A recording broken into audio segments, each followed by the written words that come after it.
حضرت شیخ بایزید رحمتہ تعالی علیہ لکھا ہے کہ حضرت نے اپنے مریدوں کے ساتھ نماز پڑھنے جا رہے تھے تو گلی تنگ تھی تو اس جانب سے کتا بھی آ گیا. تو ظاہر ہے اگر تلقین آئی غیب سے کوئی دل میں خیال تو آیا ہوگا نا. تو حضرت نے اپنے کپڑوں کو بڑا سمیٹا اور سائڈ پہ ہو گئے کہ کتا گزر جائے کہیں میرے کپڑوں سے لگ ہی نہ جائے. یہ تو پھر یہ تلقین آئی غیب سے.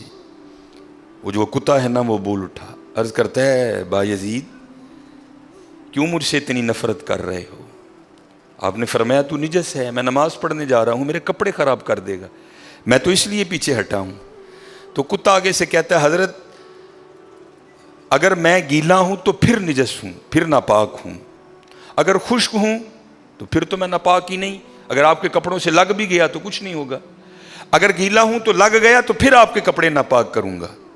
لیکن پھر بھی میری ناپاکی ایسی ناپاکی ہے کہ 3 بار کا جو پانی ہے وہ اس ناپاکی کو دور کر دے گا. اگر آپ کے کپڑوں سے لگ گیا نا 3 بار, اگر آپ اپنے کپڑوں کو پانی سے دھوئیں گے تو کپڑے پاک ہو جائیں گے. لیکن بایزید کبھی تو نے اپنی ناپاکی پہ غور کیا؟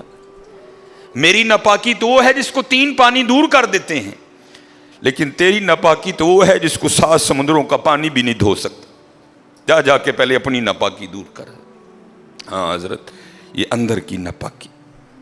اور کیونکہ بات ان سب بابوں کی ایک ہوتی ہے, انداز جدا ہوتے ہیں, تو پھر یہی بات حضور بلے شاہ رحمۃ اللہ تعالیٰ نے کس طرح لکھی. آپ فرماتے ہیں پھلاں دا تو عطر بنا, پھلاں دا تو عطر بنا, عطر دا پھر تو کڈ دریا, دریا وچ پھر تو ڈبکیاں لا. ذرا بات کی گہرائی تک جانا. حالا عطر کیا ہے؟ تھوڑا سا شیشی پہ لے کے اپنی ہتھیلی پہ لگایا, اس طرح کر کے جسم پہ لگا دیا, جہاں سے گزرو گے وہاں سے بھی پتا چلے گا اس بندے نے عطر لگایا ہے. اگر تھوڑی امپورٹڈ شیشی ہے تھوڑا سا خود پہ سپرے کر لو, جہاں سے گزرو گے وہاں سے بھی پتا چلے گا کہ اس نے عطر لگایا. عطر تو اتنا سا بھی ہو تو وہ بو کو دور کر دیتا ہے, ختم کر دیتا ہے وہ. لیکن کتنا گہرا مصرع ہے, پھلاں دا تو عطر بنا, عطر دا پھر تو کڈ دریا. تھوڑا سا لگانا نہیں, پھلاں دا تو عطر بنا, عطر دا پھر تو کڈ دریا, دریا وچ پھر تو ڈبکیاں لا, پھر بھی تیری بو نہیں مکنی, پہلوں اپنی میں مکا, پہلوں اپنی میں مکا. انہوں نے تو بنایا تھا فقیر, چل تو آج تو بعد ساڈا فقیر لے, لیکن یہ میں اس نے پھر موقع ضائع کر دیا. میں حضرت پھلاں دا تو عطر بنا, عطر دا پھر تو کڈ دریا, دریا وچ پھر تو ڈبکیاں لا, پھر بھی تیری بو نہیں مکنی, پہلوں اپنی میں مکا. اور جس نے مکا لی حضرت اس کا کام بن گیا. وہ تو ہے ہی کریم. ہاں, اور کتنے کریم ہیں میں آپ کو بتا نہیں سکتا حضرت. یہ ہفتے کی رات تھی, جو پچھلا ہفتہ گزر گیا نا, جس طرح کل ہفتہ آئے گا. یہ بھٹر میں پروگرام تھا, تو پروگرام پہ گئے, وہاں سے مجھے آتے آتے نا تقریباً 12 بج گئے. جب میں گھر آیا نا تو چھوٹا بیٹا میرا, سب سے چھوٹا ابراہیم, بڑا رو رہا تھا. تو ماں اس کو چپ کرانے کے لیے نا وہ ٹہل رہی تھی, اس کمرے سے اس کمرہ, اس کمرے سے اس کمرہ. تو وہ کہتی ہے کہ شاہ کے بعد کی اس کی طبیعت خراب ہے, مسلسل رو رہا ہے, میں نے بڑا چپ کرایا, نہیں کر رہا, تو اس طرح کریں اس کو کسی ہاسپٹل لے چلتے ہیں. میں نے کہا چلو. عمل خدمت لے گئے, اور ڈاکٹر نے چیک کیا, اس نے کہا بچے کا گلا خراب ہے, اور جب بھی بچوں کا گلا خراب ہوتا ہے نا ساتھ پھر ان کے کان میں بھی درد ہوتی ہے, اس کے کان میں درد ہے اس لیے رو رہا ہے.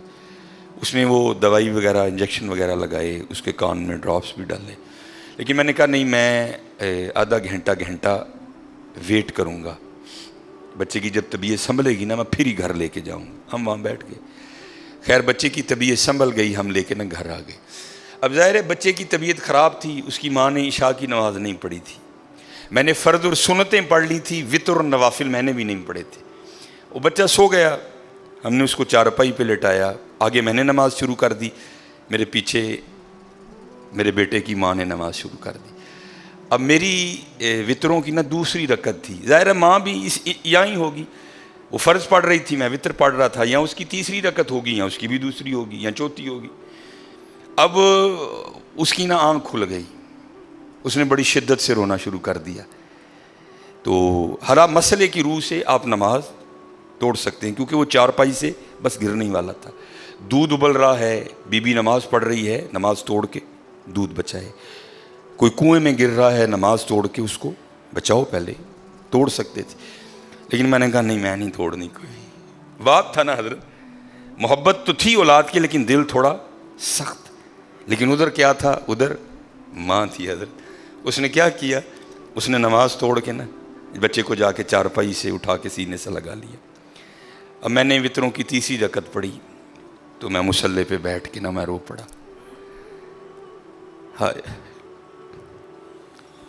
نبی علیہ السلام نے کیا فرمایا کہ اللہ جل شانہ بندے سے 70 ماؤں سے بڑھ کے پیار کرتا ہے.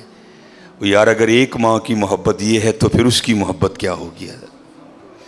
اگر ایک ماں کی محبت یہ ہے کہ اس نے نماز توڑ کے بچے کو سینے سے لگا لیا، تو پھر تصور کرو حضرت، جو 70 ماؤں سے بڑھ کے پیار کرتا ہے اس کی محبت کیا ہوگی؟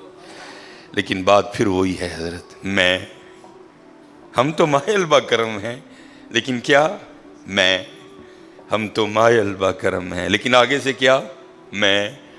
جب یہ وہ بچہ تھا نا، میں نہیں تھی حضرت اس میں.